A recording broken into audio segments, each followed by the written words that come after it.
I never had the makings of a varsity athlete.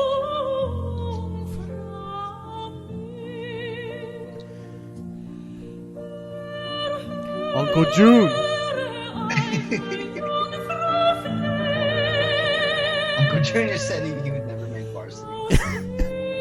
But he would always super gas up Junior until he could play for the Yankees.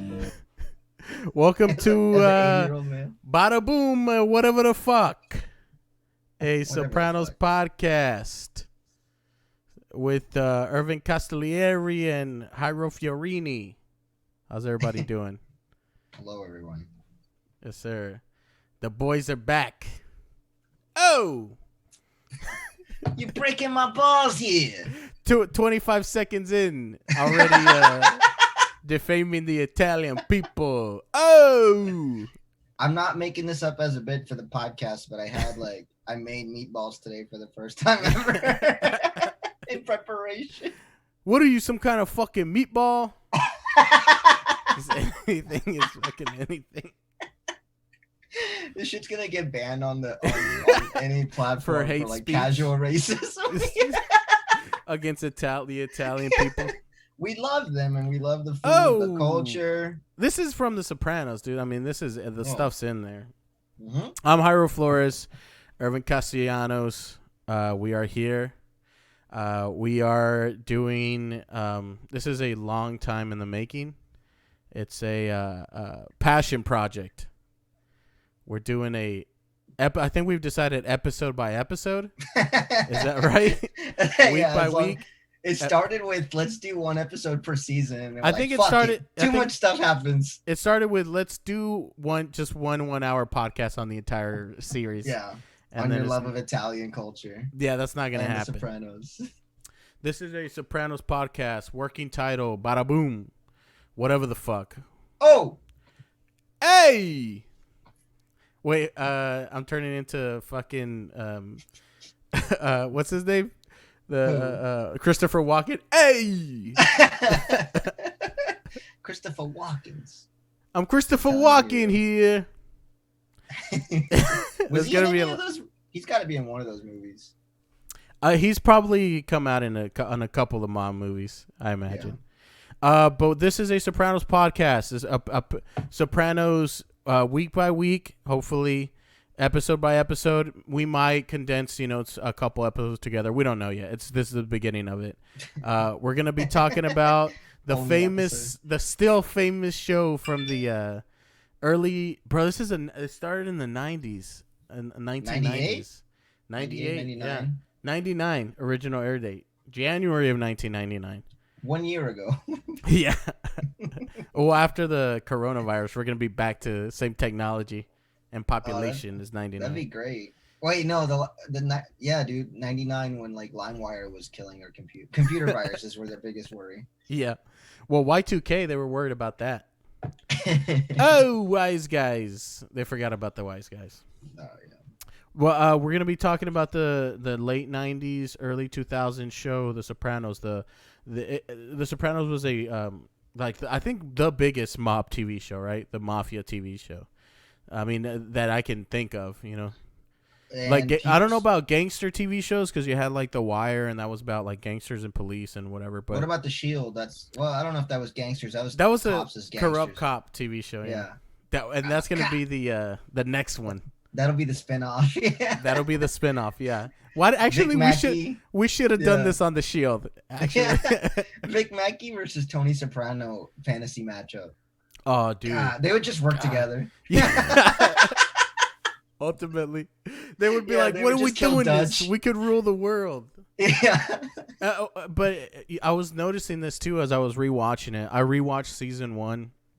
I finished the last episode from season 1 yesterday, and today I just rewatched episode 1 in anticipation of this podcast. And so I noticed, these wise guys, the New Jersey mobsters, Tony Soprano, his crew, they live in they live in nice houses, but They're murdering and running huge gambling operations and everything for like a 5-bedroom house in New Jersey. It's not like they're really like Scarface, you know? Scarface was at least a millionaire. He fucking had it all, mansion. Tony Soprano lives in a nice house, yeah, but it's like if he were a dentist, his next door neighbor's his doctor, you know? He's not a fucking billionaire is what I'm saying. But they're over here like cracking skulls and killing people for running like $100,000 a year. Yeah. They're like fucking peddling H and like murdering people, and they make like like $180,000. But a lot of that shit just gets, man.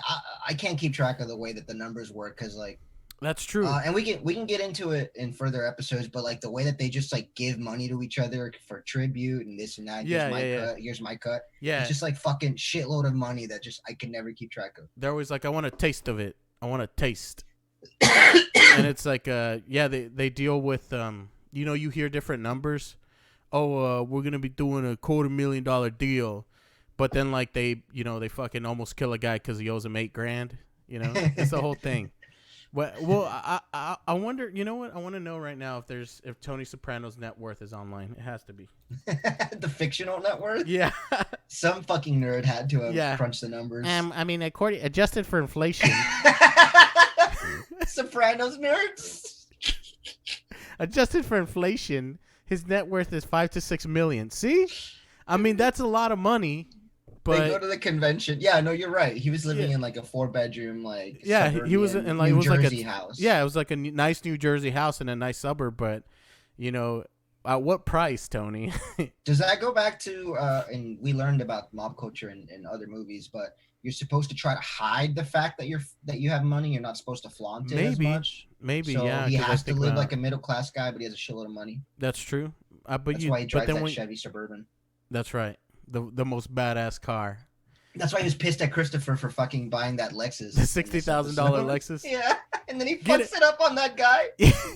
and Christopher Moltisanti. This is okay. Let's get into episode 1 since we're already talking about it.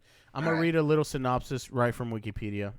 Oh, hey. So all right, this is episode 1, season 1, the pilot, and different things change. Like any pilot.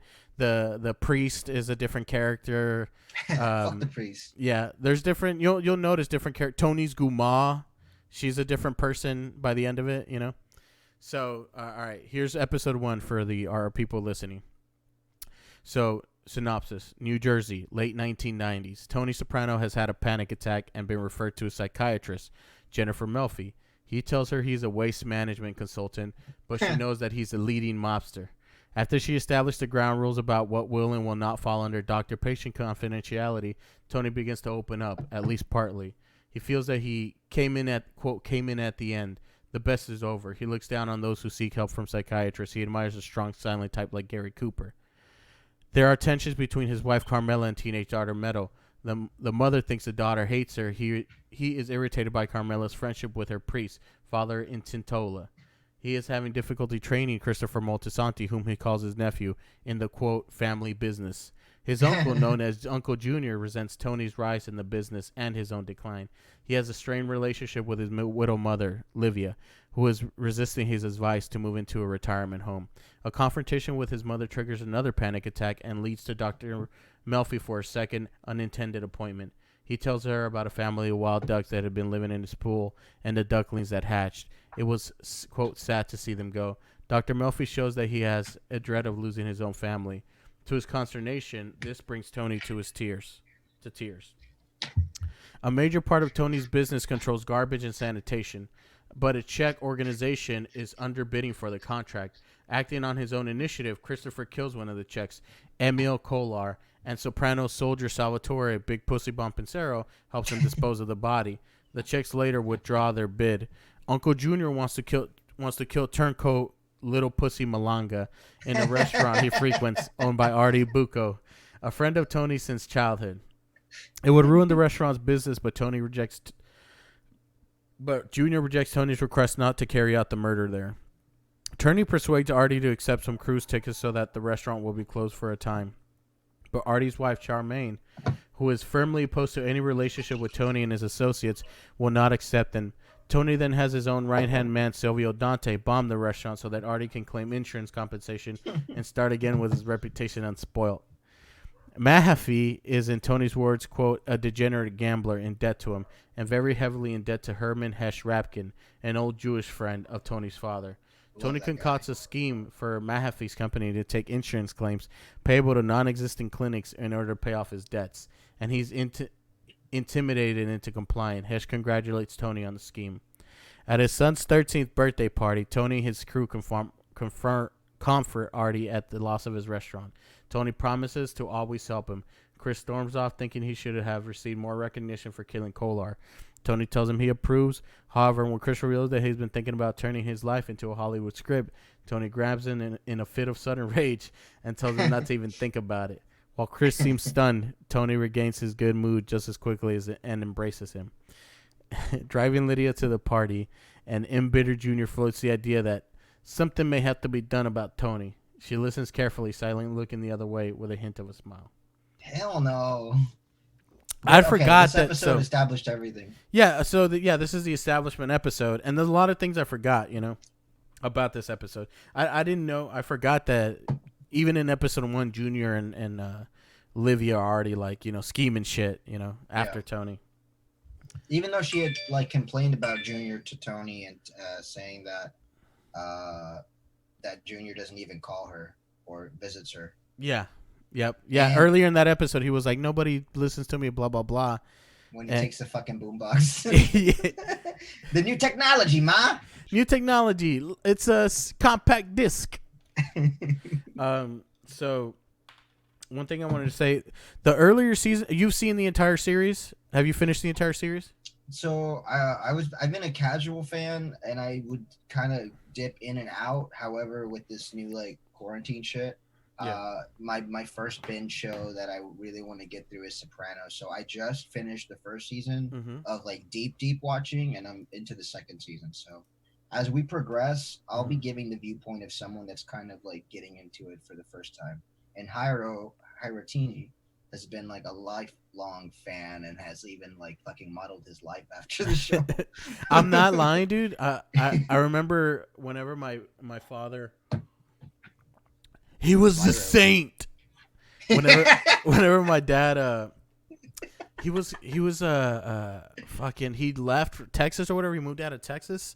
Yeah. And I was fucking 10 or 12 years old, and he was like, hey, do you want all these shirts of mine? And there were just dozens of golfing shirts. And when I was 12, 13, I was like, yeah, I'll just take them, but I didn't care. I was 12 and we were kind of the same size, I was already as tall as my dad. So I was like, yeah, I'll take the shirts. But, I was like, these freaking shirts are lame. But then I do remember meeting you. You were after I started watching The Sopranos, and I realized that Tony Soprano, that he wears those kind of shirts, with the collared golfing shirts, basically, I was like, oh, okay, these are badass. I have plenty of these. I'm going to start wearing these. So, I mean, it was just something that I didn't model my life after it, but I didn't shy away from it neither. The first time I met you, you were wearing a golf shirt. You were straight up dressed like Paulie Walnuts, and I didn't make sense of it at the time until we lived together later on in Austin. Straight banging women at the Bada Boom. Yeah, you also kind of had even though you had curly hair, you kind of had the coif, the fucking pompadour hair. Through no fault of your own. It's you didn't style it that way. It just fell that way. Yeah, it was not on purpose. But I didn't stop it neither. You also conspicuously murdered a lot of people when I met you in your teenage years. Hey, they had it coming. But what was I going to say? So a couple of things. I asked that because the earlier seasons, and I don't know if it's just season 1, but I've been watching season 2 a little bit. The mood is a little bit, the mood and the visuals are a little bit lighter. When you get into look at this right here. This is from you see this is from season 6. You see that dark brooding, it looks like it's winter all the time. And Tony's kind of on his own. He's isolated. It looks like everybody, yeah, and he doesn't know who's like scheming on him behind him in that one. Yeah, and in the beginning, it's like his family stands behind him, quote unquote. Right. But at the end, it's like everyone's like behind him. You know, like you don't know who's with him, who's not. So, dude, as I've been watching the first season, I was like, this show's fucking funny. Yeah. Like, it's it is, hilarious. Dude. It is. That's absolutely. You know, a lot of people kind of they kind of think The Sopranos. Oh, it's a mob show. It's HBO. It's gonna be. It's it's gonna be fucking serious shit, and it is. A lot of it is, just gritty and murder, violence titties, and sexuality and all this thing. Yeah. But there's a lot of comedy in it. There's a lot of comedy and a lot of tropes, and if you grow to love the show, you will start to see it. You'll start to be like, oh, who am I, Joe Jerkoff? You start to to some shit. Yeah, exactly. You start to see shit. You start to see shit, and you start to appreciate it. That was in one of the very early episodes. That's always been a long-standing joke between you and I think it's like one of the first Sopranos episodes that I watched with you. Butt fucks is some shit. Yeah, the guy was driving like a Toyota or some shit, and one of like the auto. It was a Subaru, workers, I think. Okay, and the auto body workers like tells Polly. So tells pussy. And then they go to the fucking Starbucks. He says, this guy says he saw the Subaru. He says some guy came in selling it. He was wearing a shirt from that coffee place. And then Big Pussy's like, what place? Butt fucks or some shit. Whatever. He says whatever. Butt fucks or whatever. But they just give shit up like on, that, like, where a writer wrote that purposefully. Like, that's comedy, dude. And you do see a lot of shit like that, in the show. But I saw episode 1 again, and I wrote down a couple of things that I noticed throughout the episode. And there's things that you'll see even like later on in the show, when they're talking about the Tribeca Tower situation, and Christopher Moltisanti, he hasn't killed anyone yet. He hasn't clipped anyone, and they're having this meeting about what they're gonna do about these Czechoslovakians, and they're like, yeah, somebody's got to do something. That's what they say. And then Christopher Moltisanti's just like, I'll take care of it, and you're like, I was thinking to myself, how do they know what that means, because there's other times during the show where they're like, hey, take care of that thing, and it means like beat up the guy or bribe the guy. And how do they know, hey, I'll take care of it means go ahead and murder this guy? I feel like if the only thing that doesn't get straight up said is when you got to lay a beating down. Yeah. Or when you have to like anything else short of murder is going to be said. So yeah, but if it's murder, then it's definitely. And I want to say something here. This is I want to give a spoiler alert to anyone watching. We're probably going to talk about stuff that happens in other episodes or later in the season. So if you want to follow the show, watch. I won't give any huge spoilers. Well, I mean, we will. There's going to be spoilers. So I won't give any. I won't give anything. I'll try not to spoil anything that's from past the season. So if you want to be real safe, watch the entire first season, then come and watch the episodes, because there's certain things that I will probably spoil. Okay. For example, something I noticed too. Throughout all this, Big Pussy Bumpin' Cero, he's wired throughout all this. Through the entire first season. Okay. I mean, he's been wired since like 90 something, before the show started, right? The FBI, he's an FBI informant.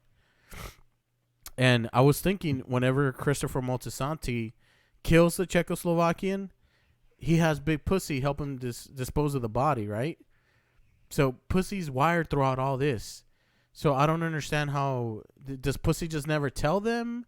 I don't understand how Christopher hasn't been, just never gets arrested or faces repercussion for that. I guess Pussy just never told the FBI because he helped. I don't know. Maybe he still like protects them and just gives them certain information. Probably. I mean, he turned, but I mean, he still also cared about He clearly cared about Tony, you know. At least for the beginning. A rat. He's a fucking rat. I want to see the wire. A couple other things I noticed during this episode. There was a lot of, exposition, explanation. Tony being a lot less blunt with Melfi, and that fades away, eventually. Immediately, though, he's like becoming a machista with her. Yeah. And like trying to flirt and yeah. My mother would have loved us to get together. He just forgets about his wife. Yeah. Yeah, Tony fucking forgets about Carmela immediately. You're the most important part of my life, Carmela. You are my life. I'm getting ready to throw this wine in your face. All right, I was about to bring something up, but I'll wait for it to come up in the season later on. Okay. So a couple of things I thought were funny too. Little things that you'll see more of, like when they threaten to throw the guy who's in the cast, the HMO guy. They threaten to throw him over the cliff. Basically, they take this guy out, to where there's water running over a bridge, and they basically threaten him without threatening him. Like they're like, hey, we want to do this deal where we create fake HMOs and you pay him out. Your insurance company does. And he's like, I can't do that. I'll lose my job. Then they're like, hey, you want to take a walk on the rocks? And he's like, no, I can't. I'll do it. Dude, fuck. All of this is just based on intimidation. It is, dude. It is. And, maybe that's why. You ever muscle somebody? What was that? You ever muscle somebody? Nah, I did. I used to work booting, and I used to parking enforcement. I used to muscle people with their own cars. Hey, you want it? You want it? You're gonna pay these $100, or I'm gonna keep your car locked up. So it's basically extortion. Did you just turn it into like a Sopranos situation? Yeah, it's basically what it was. But then, what if I tried to still be like nonchalant about it? Hey, it would be a shame if your car stayed locked up. Okay, we'll pay. I didn't say nothing. I didn't say nothing about payment. Like, I don't even want to fucking take the money because it's extortion. Yeah. I mean, if you dropped $100, nobody would be hurt. Can you share any stories, or are they all protected by employee? By doctor-patient confidentiality. Yeah, yeah. There's a lot of crazy, bro. In my old phone, I have a Note 3 that's like fucking somewhere in my, in all my shit. That SD card dude probably has around just some funny videos. Dozens and dozens of altercations. A lot of them are funny now in retrospect, but at the time they were just like, hey, yeah, motherfucker, yeah, fuck you. And you were recording it not for the laws, but because you needed a document in case these people like hurt you or in case they were like, some people were just acting crazy, or some people were whatever, at some point. A lot of altercations with police too, like me recording them. I became a fucking sovereign citizen when I used to do that job. I have a right to record. I'm recording this conversation. I'm a free traveler of the land. But see, a couple other things I noticed. Artie Bucco's wife, Charmaine. No, just kidding. She's like the fucking smartest person in the show, dude. I mean, I realize that. Everyone kind of lives and interacts with Tony Soprano, but he's like this super dangerous mobster who can fucking turn on at any second, on anyone. Like, it's best to just not live your life with him. Exactly. Like, even Artie Bucco, who's just like his friend or whatever, he, unbeknownst to him, is like super at risk in so many things. He doesn't know. Well, he probably knows because all the wise guys are going to his restaurant. Yeah, but he thinks it's just chill. He doesn't know that having a guy like Tony come to your restaurant all the time is ultimately a bad thing, Like he's gonna feel like he owes you something. Even if he goes and just eats and leaves, a guy like Tony is gonna be like, hey, you owe me something because I frequent your restaurant all the time and I give you my money for food, Right. And Charmaine, she knows this, she knows she's probably been around that life, her entire life. seen fucking Wise Guys and shit. She's Italian. She knows that shit. She dated Tony for like a summer, right? We later find out. You watch Goodfellas, right? I've watched Goodfellas, yeah. So the fucking the girlfriend, the main dude. Yeah, right. Okay, yeah. The girlfriend is Dr. Malfoy. Yes. A bunch of actors. Yeah, we get a lot of those actors are in here. I can't remember. Isn't Christopher Moltisanti? He's the. Oh yeah. Doesn't he get shot in it or something? Yeah, he gets shot in the foot. Yeah. Fuck, Joe Pesci. What a character. Bro, Pesci should have at least made some kind of like random appearance, they didn't have dude. a cameo for him. I don't think he ever made a cameo. Okay. But they drop hints like there's one later this season. There's a scene. Hey, I know a guy. Yeah, there's a season. Yeah, his name's Pesci. Like he used to have a shine box. Later on this season, Christopher Moltisanti shoots a guy in the foot. Remember when he gets donuts? Oh, that's good. When he gets the what do they call? Fucking Shviatu, whatever the fuck. Gabagool? Yeah, he shoots a guy in the foot, and then as he's walking out, the guy's like, "You shot me in the fucking foot," and Christopher Moltisanti goes, "It happens." That's a callback to. Then he looks at the camera and just goes, "Woo!" Yeah. Winks at the camera. He looks right at the camera, winks. He's like, "Goodfellas on DVD." Oh, like the reason I was bringing that up is because the fucking restaurant owner was having issues in that movie, and he asked the mob boss to become a partner with him. But then it just because he thinks it's gonna like now he can complain or like anybody tries to strong arm him, he can go to him. But it just turns out that those dudes just ran up a debt like on the fucking restaurant. And when they can't get anything anymore, they just torch it. It just kills your business. That's what I'm saying, dude. And that's why I love, later on in the show, whenever they try to extort Starbucks, it's like the funniest scene ever. Because it doesn't. Franchise? Yeah. They try to extort a franchise. That's not gonna fucking work, dude. They end up going to like Paul Allen, the owner in Seattle. Because it's like you're trying to extort a multi-fucking billion-dollar company. Like they would rather just close the restaurant than pay. So I think that's a funny ass. They show the whole point of Tony's depression is like it came in at the bad end of it, the last end of it.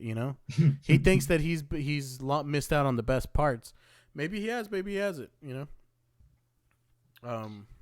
He has like that dream of like what the mob was in the 1950s. It's different than like the white notion of 1950s casual racism, but this is because the Italians could just take care of everything on their own and like, rob the airport or rob their fucking trucks full of cigarette cartons. Hey, give me a taste anywhere they go. Give me a taste of that. They would just rob fucking trucks and then they would pay off the driver and then just like have Italian suits or whatever. Just like really nice Italian suits and like even back then the same thing still stands. Like these guys are living these lives of horrible murder and all this, and at the end of the day, like he lives in like a fucking apartment on the Upper East Side. It's just like like they just live in fucking New York. Official like employment title is shoe shiner. Yeah. He lives like in Manhattan. Shoe shine engineer. Yeah. Immediately. Fucking I love adding engineer to everything. Another thing I was looking at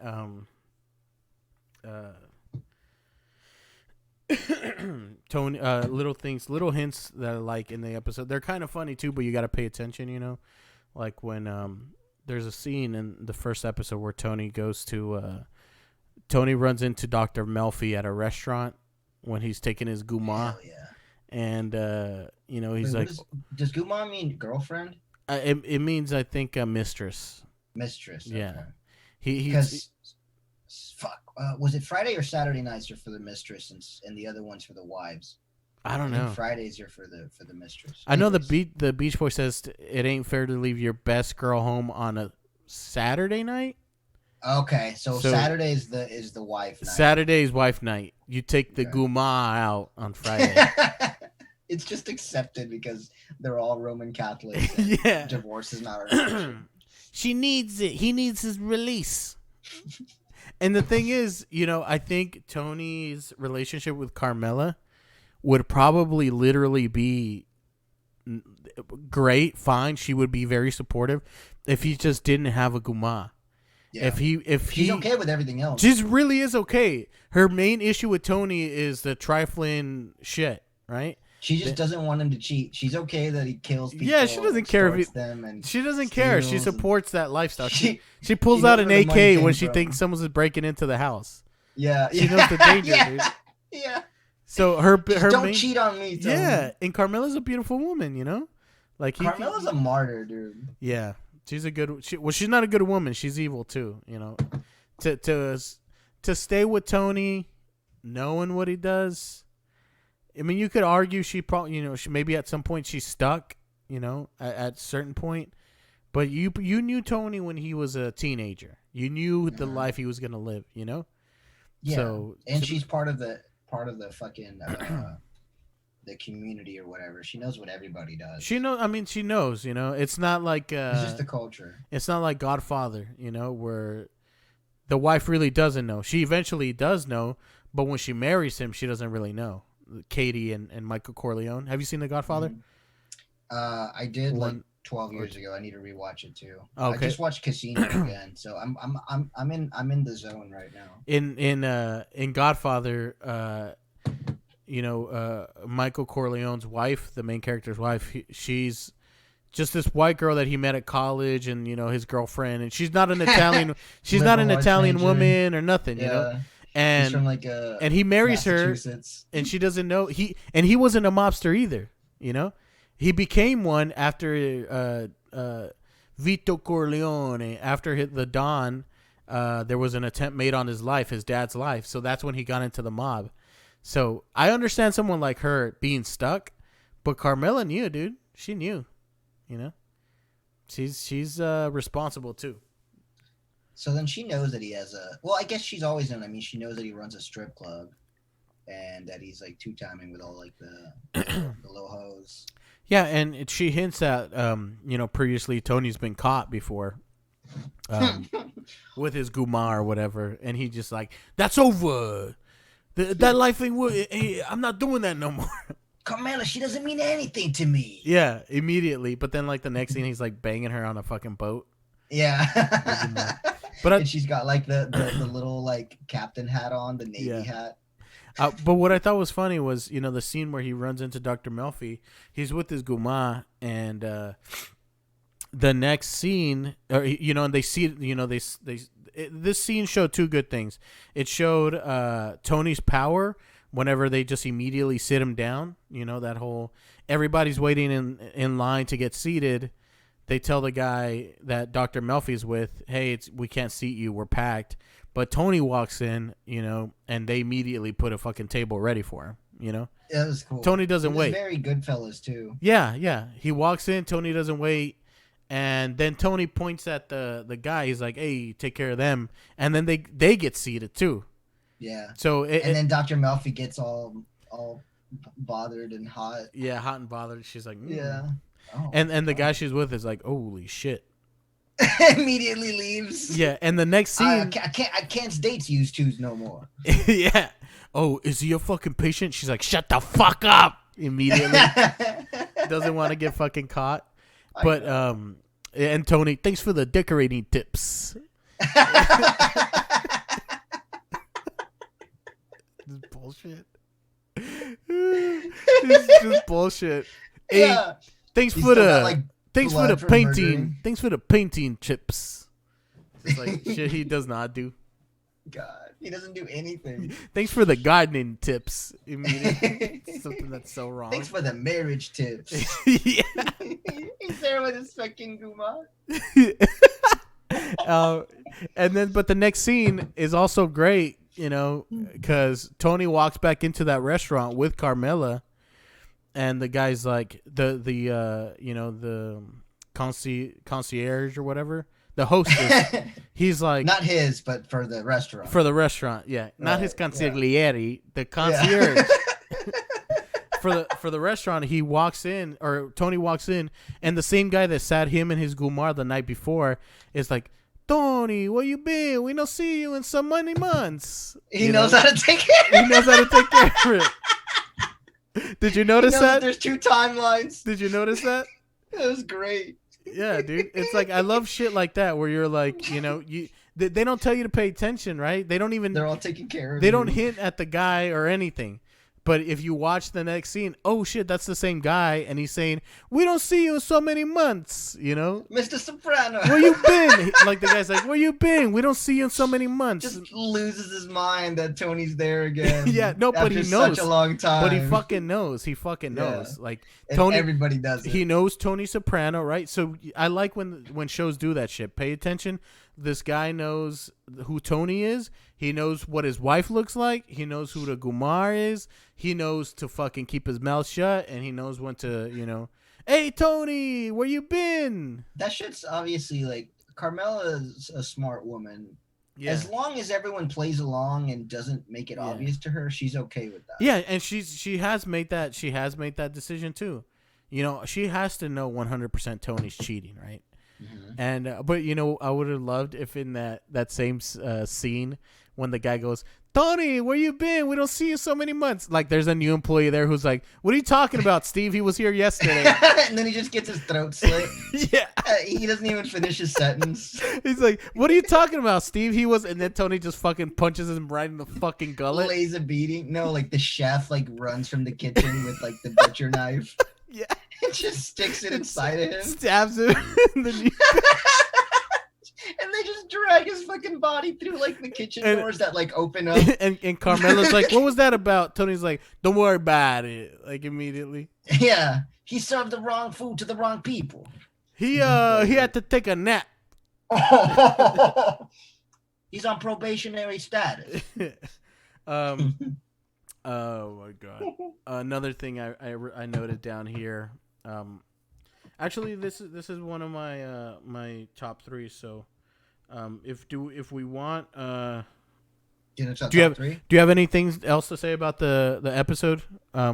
Just in general, this is not in your top 3. Anything you noticed or liked? Well, this is establishing the world of the Sopranos. How are we doing on time? By the way, are we good before we have to take a break? We're still rolling. We're still good. Perfect. Yeah. Okay, cool.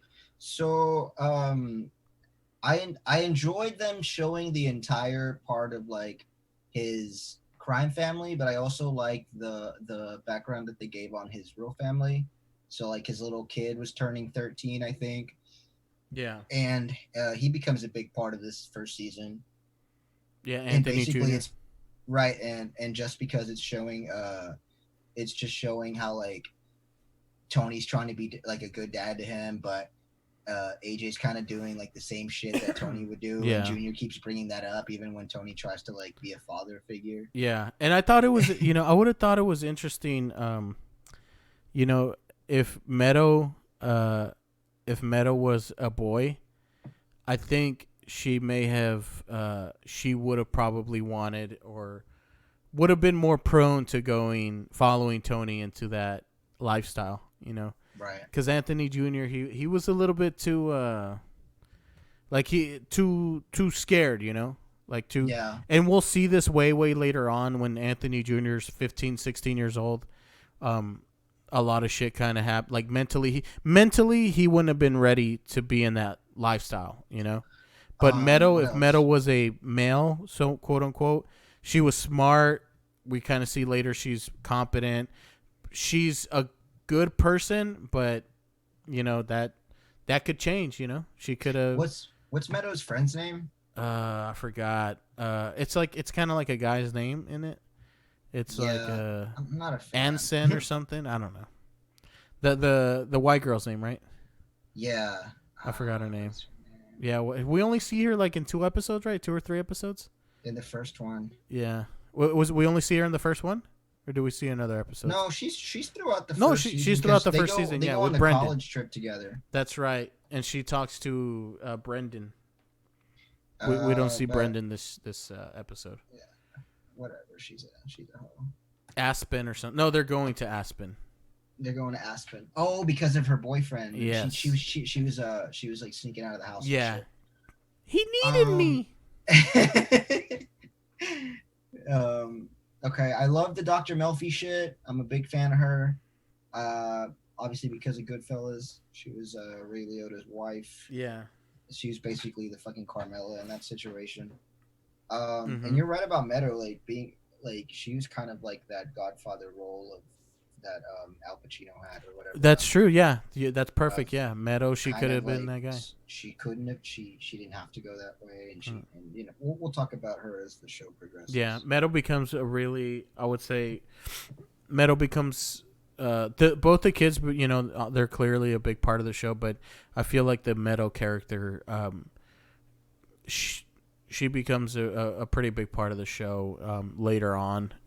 Meadow's friend is Hunter. That's what Hunter. That's what it is. Yeah. There's a lot of story arcs with Meadow that are really interesting, or she's at least included in a lot of story arcs that, with the whole I forgot his name, but Jackie Aprile, the son of the boss, the current boss. Right. Oh, because the boss is in jail, right? Yeah, the boss. The boss right now is in jail, and then the acting boss is Jackie. Is it Jackie? Jackie Aprile, right? And then Jackie Jr., his son. We'll see him later on, but that's Meadow's involved in that one. She's involved in a lot of the the arcs more than Anthony Jr. I feel like. And I feel like Anthony Jr., they got this kind of little chubby kid to play Tony Soprano's kid. But when he grows up, I don't see Tony Soprano in him, I think it would have been if they ever did a recast, I think Anthony Jr. would have been a good recast, as they get older, like between seasons 3 and 4 or something, bring in changing the actor. Just changing the actor into like a little bit, because when he grows up later, I see him as himself, but I don't see Tony Soprano's son there, I see a different character there. Like he's Anthony Jr., but maybe they could have got in another actor who could have played Pacino as his son. Al Pacino, Alpa. Oh, the guy from Tropic Thunder. Yeah, that's funny. Okay, so are we getting into our top 3 moments of the episode? Let's do our top 3. Do you want to do? You go first. All right, I'll go first. I'll do my. We can just trade off. I'll do one and then you can do one.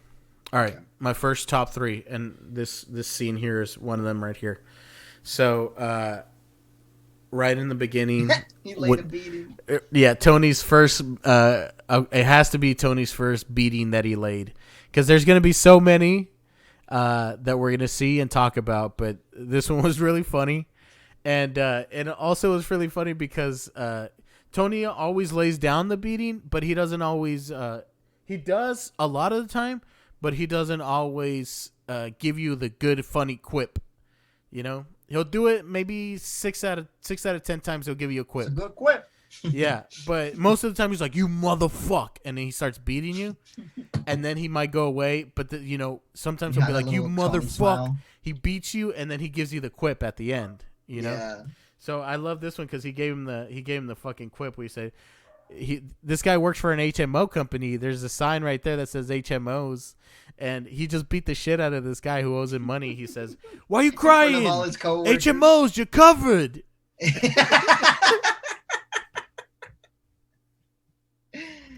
This was a perfect fucking setup because previous to this, it was just implied that Tony was mobbed up. Yeah. But because he was talking to the therapist, and even the therapist was like, "Whoa, before we go any further, like, I need you to know, like, don't tell me that you killed anybody." Yeah, and I thought that was interesting that Dr. Melfi even said that, because she was probably like, "Okay, I'm gonna treat this guy who's a mobster. I'm gonna look out for myself and tell him." Because Tony might not know about doctor-patient confidentiality, that it doesn't. If you tell someone you're gonna hurt someone, it doesn't count anymore. So maybe she was like, "Let me watch my back and tell him, hey, if you say something like that, I gotta tell the cops." So I just thought it was interesting that she told him that. Your first moment is tied to one of my first moments. Okay. And it's basically the same scene, but it's just the fact that he fucks up Christopher's car in order to lay this beating down. Like he doesn't care that it's a $60,000 car. I feel like he did it on purpose. Like he didn't have to fucking. He's like, "Fuck, I'm gonna fucking hit him with this car." Fuck like you, he could have lightly stopped the guy. Yeah. But or just cut him off like a cop does, and then gotten out and beating the shit out of him. But he hit him with the car. That's $3,000 here. That's funny. And then also another funny scene is Tony's beating the shit out of the guy, and then he tells while Christopher Moltisanti's looking at his car like, "Oh, the damage." Tony's like, "Get over here," and like come beat the shit out of him too. Yes. And then he does go over there and beat the shit out of him. He does. He's like, "Come over here, like come get it, come get some licks in," which is fucking hilarious. They just start stomping him. Yeah. Poor guy's his fucking bone is sticking out of his leg. Tony broke his leg. Oh my god! You degenerate gambler. Let me do my. Okay, I think we kind of discussed it already, but I'll talk. This guy is also a part of my number 2. Whenever Hesh and Big Pussy take this guy to the when they take him to the rocks. Is there a picture of it? Let me see. And the threat that's not really a threat, but it is a threat. The whole, "Hey, are you gonna do this thing for us?" And he's like, I don't think I can. And they're like, okay. Hey, you want to take a walk over here on these rocks? And he's They're always taking people to that bridge. Yeah. And then later on, we see this bridge, right? That's the other bridge where they throw the guy. Yeah, and then those people are just chilling there. Yeah, he's like, you didn't see nothing. Oh, it was. What did you see? He has like $100 in his hand. What'd you see? Some sad shit. The guy said he was gonna kill himself. He didn't want to live. He said he didn't want to live no more. But that was my number 2. I like the mob lingo of like, "Hey, you want to take a walk on the rocks?" My number 2 moment is whenever he goes to chill at he goes to talk with Junior about not killing little pussy. Oh, okay. And so they go to the Artibuco restaurant, and I feel like it was just setting up what we've always talked about, how like even when you're gonna kill somebody or you're gonna talk to somebody, like you're trying to set them up in like the most hospitable, most fucking like nice, like most comfortable way that you can kill them. Like, hey, you need some more garlic bread there? Like, let me bring you your favorite pasta. Yeah. Like set them up real good. Like butter them up before you whack them. Yeah, like he's your friend. He's your like right before you whack someone, you gotta let me take care of all your drinks. You gotta make them the most comfortable possible. So like you're in trouble if you're having a really great day. Like the butter level has to reach a certain peak before they whack like them. You have to keep fucking doing. You have to be fucking stressed out and pissed to a certain amount. Because if it's like everything's going really great, then you're fucked. They're all such good actors too. Like everyone's in on it, and then it just turns and everyone just starts like fucking stabbing you or whatever. Yeah. Hey, don't worry about it. I'm breaking balls, but they give you one tiny hint that they're gonna kill you. Yeah. And they're like, hey, you got a fucking ugly mug or what? And he's like, what? And then they laugh and then they laugh and they're like, we're breaking your balls. We're breaking your balls. And then he hits him in the balls with a mallet. Yeah. And just breaks his balls. They're broken. We fucking told you. All right, so that's my number 2. What's your number 3? My number 3 is one of the conversations he has with Dr. Melfi, and where he is, Tony's talking about, I think, I forgot the context of it, but he's talking about, whenever he's like, people, whatever happened to the strong silent type, where he's annoyed that people are, aren't like that. That people are pussies now, basically, right? Yeah. So he gets annoyed when Dr. Melfi says, I can't even remember. All right, my number 3 is that when he uses a word, the Italian saying, "vaffanculo."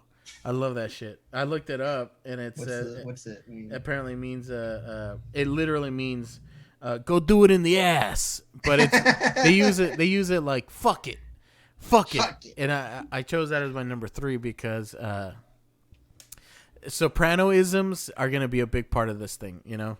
Yeah. Butt fucks, a Shviatul, Joe Jerkoff, a lot of shit like that is gonna be it's a big part of the fun of the show, you know. Whenever you see, I'm the motherfucking fucking one that calls the shots. Shit like that. It just joins our lexicon into shit that we just say in everyday life. Yes, it does. And the joy, my level of joy when I hear one of those things in an episode, because I forget when it's coming and I forget, someone's about to say some shit like that. And, someone will be like, who am I, Joe Jerkoff? And then you start laughing. And then you start laughing because it's fucking hilarious, you know? It's part of it. That was my number 3, the Soprano-isms. I guess this is a Soprano-ism, but my number 3 is like the ending whenever he's talking to his brother's widow, Junior, and he basically hints, like we said, like everything is done in a very like subtle, non-intentional, subtle kind of way. Like he's basically saying, like, if your son keeps fucking with me, I'm gonna have to like kill him. Yeah. And like he's saying that to Tony's mom, and I was like, fuck. Yeah, it's like, and he drops that hint, right? So like he's like because like in Italian families you have to get consent, right? Yeah. Like he's asking consent from Tony's mom if he can kill her son. And Tony's mom, as we see, this is something I wrote down. When I first started watching The Sopranos, I was like 12 years old, and I had no fucking business watching the show. But I rented it from the library. They let me rent it. The fucking librarians, but I understand, the librarians, this was in, if I was 12, this was 18, about 18 years ago, dude. So 2002, 2000. And so it was still on VHS. Yeah. It was 3 seasons in, a couple seasons in, and I rented the entire first season on VHS. And from the library, Castleview, and the 12-year-old Jairo shows up to the fucking desk. Yeah, these old ladies, the librarian ladies, they don't understand shit. They don't know what this is. They're just like, it's a kid. He's running a movie. That's it. And I started watching, and my mom had no idea either. I'm just watching fucking tits and fucking murder, on TV in my own TV, and I didn't have glasses at the time, so I got to be this close to the fucking TV. I was gonna say, like, were you wearing glasses and you just see the glare of the tits like on your glasses? Well, I had glasses, but they were kind of shitty. So like I would stand really close to the TV. I mean, this is probably why I got really bad. I would be this close. I had this tiny TV this big, and I would be this close to it to watch it. And I had a VHS. And that's how I saw the first season of The Sopranos. No context. So you can just imagine the amount of stuff that went over my head. 12 years old. Yeah. Everything. Right. But even everything then, went over your head. Even then, certain things I liked, Certain things I was like, this is cool. This is cool. Tony laying down a beating on the guy. Oh, that's cool. Not it's good, but that was cool. Fucking the tits and all that. That was great too. Let's keep that as a running tally of what we do on the podcast. Tony beatdowns and kills. Okay. So we had the fucking HMO guy get the beatdown on this episode. Yeah, the HMO guy got the beatdown. And then the Polak Czech guy. The Czech. Hold on. You're a fucking racist Italian now? Yeah. The Polacks. Emil gets fucking murdered. He got murdered after he's doing the blow. Was there any other beatdowns? No, not Christopher Montesanti. No, he just got intimidated. There were no other beatdowns. We just got 2. 1 beatdown, 1 murder. I guess the murder counts as a beatdown. No, we should keep them separate. The ultimate right? beatdown. You either get beat down or you get murdered. Yeah, if you die during a beatdown, that's a murder. Right. It can only be on one side of the ledger to keep things honest. No, but he didn't beat him down. He just straight shot him. He just shot him. After inviting him to try some drugs. He said, come try some drugs and cold cuts. Yeah, he buttered him up. Yeah, he sprinkled the cocaine on the shit. Yeah, on the butcher's block, the butcher's knife. Shit. Okay, this is not. I know I already gave my top 3 moments, Yeah. but bonus moment during his fucking birthday. Yeah. Anthony Jr.'s like, so what? No fucking ZD or what? Yeah. One of the other Sopranos podcasts is called No Fucking ZD. He was so pissed off he didn't get the fucking ZD from his grandma. That's the only reason he wanted to see his grandma. Yeah. Hey ma, let some air in here. Hey mother. Looking hilarious, dude. He got CDs for a broken record. That shit was funny. I was like, damn, Tony, he's letting it out on his Oh mom. my god. She's a saint. He was a saint. God, I love this fucking show. Yeah, dude. Oh, one thing I was gonna say, when I first saw this, when I was 12, a lot of shit went over my head. And Look at that quote, the first quote on there. What did I buy, a fucking off-road vehicle to waste petrochemical resources? To waste gas. The writing is so good. These are season 1 quotes. I want season 1, episode 1. Yeah, you're breaking our balls. You're breaking my balls over here, you fuckhead. But what was I gonna say? Oh yeah, you put out a hit out on the TV Fanatic on TV Fanatic webmaster. Yeah. He fucking inputted this in 1998. Right after, he didn't even have the. Right after it aired on TV. He typed it out on his fucking modem. Yeah.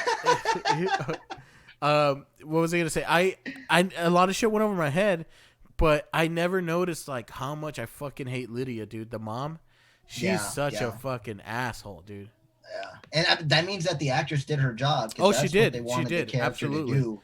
And I was like, fuck, and for me, I was like, yeah, Tony's right. I remember when I was little, it's like, oh, Tony takes care of his mom, blah blah blah. Like that's just normal.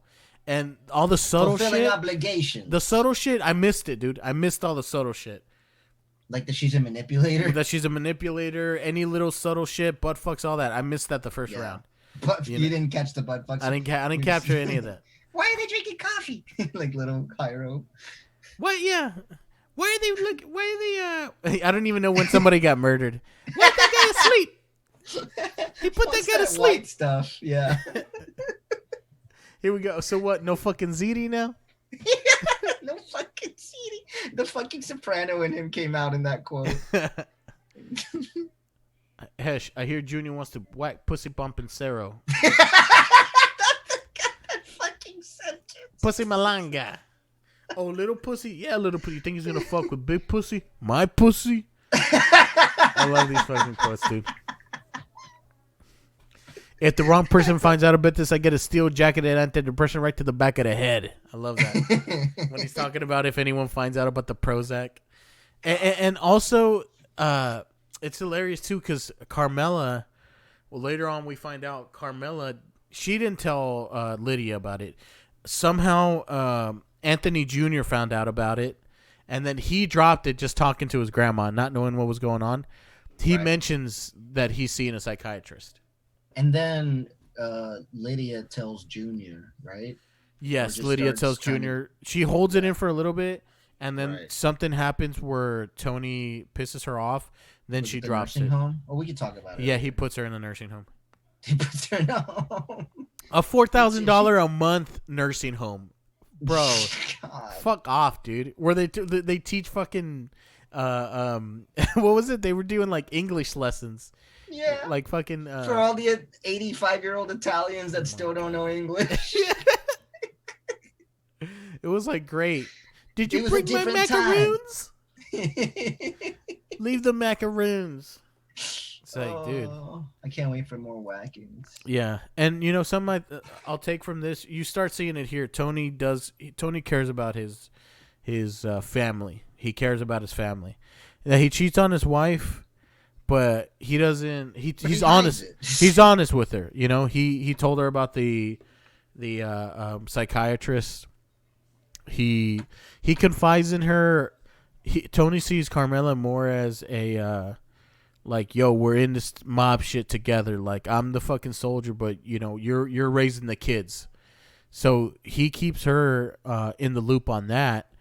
But he doesn't see her like my wife. I confide in her instead of going to Dr. Melfi, I just tell her, hey, I feel about this, blah, blah, blah. Tony can't do that with his wife, but he loves her. He loves her. And you can see that he loves his kids, I mean, he the way he treats his kids and the way he treats his wife is way different than he treats anyone else, That's he doesn't true. treat them the same. Tony, that's true. he His gets pissed, patience he is yells, yeah. but he'll never lay down a beating on his wife or kids, No, never. And that's is more than we could say for other Italian. Yeah. characters. Oh yeah. 100%. Movies. 100%. Right. So, that I kind of like that about the Tony Soprano character too. He's, what his limits are.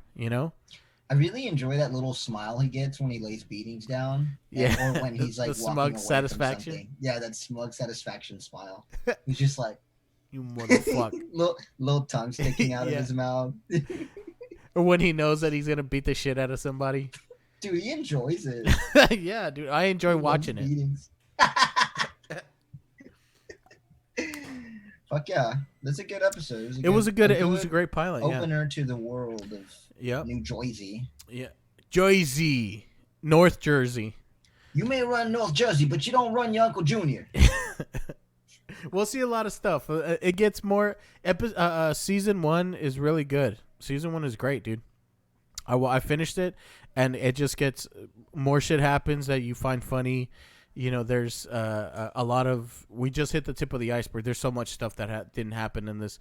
I remember when I was watching, I was like, "Oh, I thought more shit happened in this episode," but no, they lay a lot of groundwork. The groundwork of everything. A lot of groundwork, absolutely, a lot of groundwork. And I look forward to just. We didn't even hear anything from Polly or Silvio. Like they didn't talk. Yeah. We hardly heard anything from them. Silvio more than Polly, but Polly, I feel like Polly later on becomes one of my favorites. Oh yeah, the Polly character. Hey Tom. Hey T. He's like, what? I'm fucking talking over here. Yeah, I'm fucking talking. I'm fucking doing business. When they go to Italy, it's fucking hilarious. That's an episode by itself. Oh, And Polly can't find anyone to like hang out with him. He's in Italy. He just wants people to like be nice and like happy and shit, and everyone's just an asshole to him. Commendatori. I can't wait. I want to keep highlighting like all the funny shit. Yeah, and that's what the show's gonna be. That we may we may go episode by episode, or we might say, hey, we're gonna talk about the next like 3 episodes in one show, and then just depend on like how much riff on it. ground each episode covers. Absolutely. And some episodes are a lot more shit happens. Like we may watch the next 2 and be like, oh well, those are really we can talk about it in one episode. Like we might have been able to talk about the first and the second, but we just lay the groundwork. It's fine. We wrap up the first season in the next episode. And what if in the next 5 minutes we just like let's wrap up the whole season 1? Let's wrap up the show. All right, go. All the beatings, all the kills. Yeah. Oh my god, dude, I can't wait for the beatings. The beatings are more satisfactory than the kills. I'm gonna try to make some ziti for the next episode. Ooh. Well, I mean, you're gonna have to make it yourself. You can't go to Olive Garden right now. I can still order takeout. Oh, that's right. Oh, That's hey, Italian. you gotta nuke it though. You better microwave that shit. Oh yeah. In case Cough right on it. Just make sure that you let all the plastic carcinogens like ease Right into in there. the fucking food. That shit'll That's fuck you up in better. 10 years, not right now. Yeah, not right now. What if you just go in the back of the kitchen and just threaten to lay down beatings on everybody? If any Hey, of you which one of you fucks coughed? If any of you fucks cough on my food, you fucked. Man, what? You're right, dude. That's kind of scary because aren't you already dealing with the fact that if you're any sort of an asshole to like the food service industry, they'll spit or cough in your food. Yeah, but that's why I say if you go out and get shit, I haven't really gone out to get shit, but we probably will for Rachel's birthday. I'm gonna get something, but I'm just gonna plate it. Well, probably what I'm gonna do is I'm gonna get whatever we buy. We're gonna put it in the fridge, wait for it to get cold, and then just reheat it up in the oven. Okay, that makes sense. Kill the virus. Yeah. Get it up to 160 degrees. Fuck it. Fuck it. You're gonna butter it up. I'm gonna put a hit out on the virus, and then whack it after you've treated it really good. Bro, maybe we should. I was thinking too. We'll do the Sopranos, but it would be fun to do a lot of the gangster movies. Yeah. I don't know, dude. Though some of them, I You need to watch Goodfellas again soon because I that's been on my mind. It's fucking 2.5 hours. I mean, even The Godfather they're all fucking long. They are all really long. The Godfather 2 though, dude. The Godfather 2 is even better, I think. Over one, I've watched it. Is that the one that starts and shows a story from Italy? Mm-hmm. 2, in 1 he goes to Italy as well, but in 2 we see the story of young Vito Corleone. Like it's Italy, like in the 1910s or 18. Right. Yeah. 18 whatever. I've watched this, but this was like fucking early 2010s, so I definitely need to take a long hard look again. Well, we'll watch it again and then we'll talk about it. Forget about it. No, remember it. So hey, remember about it. Remember about it. I like the Bada Boom. Whatever the fuck. The Sopranos Podcast. All right. Well, I mean, that's it. We'll see you guys back again then. If there's anything else, Irvin, you got anything else? I'm good. Not for episode 1, but I look forward to doing this again. Let's do episode 2. We can bring in guests. You know, it would be funny at some point if only Italians, 100% Italians, only 100% Italian. We need to see the 23andMe. Yeah, we can't. Let me see your 23andMe. You can only be made if you can get your bloodline traced back to the old Sicily. Yeah, that's from Goodfellas, right? Yeah. Or is it in the Sopranos? No. You can be made. You can be made. I think you can be made if you're half or some shit. I don't know. In the Sopranos, I don't know. And I was like, okay, are there any like non-Italians in the crew? Yeah. And we can get into it as we go on. Yeah, and also like you where's the Mexican one? You got the Hesh. Yeah, you got the Hesh guys, and I wonder if you can be made. If you're not. Yeah, I don't know. I don't know if you have to be 100% Italian or not. I'm a made man. They're all fucking. Well, here's another question too. Do you have to kill somebody to be made? Like Bob. Isn't that the rule? Remember Bobby Bacalieri? Right. Bobby Bacala. He didn't kill anyone until way, way, way later in the show. But I don't know if he was a made man. You know. Fuck. He's a wise guy. Because Christopher Moltisanti is a wise guy, but he's not a made man. Not yet. He's also the young one. He's the young generation. He's the new generation, right? But he's only like 15 years younger than Tony. But in mob years, that's like fucking 2 generations behind. Dude, that's forever. 1 year in mob, like staying alive. God, is insane. That's the stress, dude. Bro, I get stressed out when I have like work drama, dude. I would be passing out all the time if I was Tony Soprano too. Panic attack. Pure panic attack, dude. Yo, Silvio fucked up the burgers. I told you. He did. Fire extinguished the shit out of them. No fucking ziti. No fucking ziti. All right, then. So let's. I guess that's a wrap for first. Yeah, let's wrap episode. it up. Perfect. We will talk again for episode 2 next week. Bada boom. A bada bing, a bada boom. All right. Thanks, Irvin. I will see you next week. Bye-bye. Bye-bye.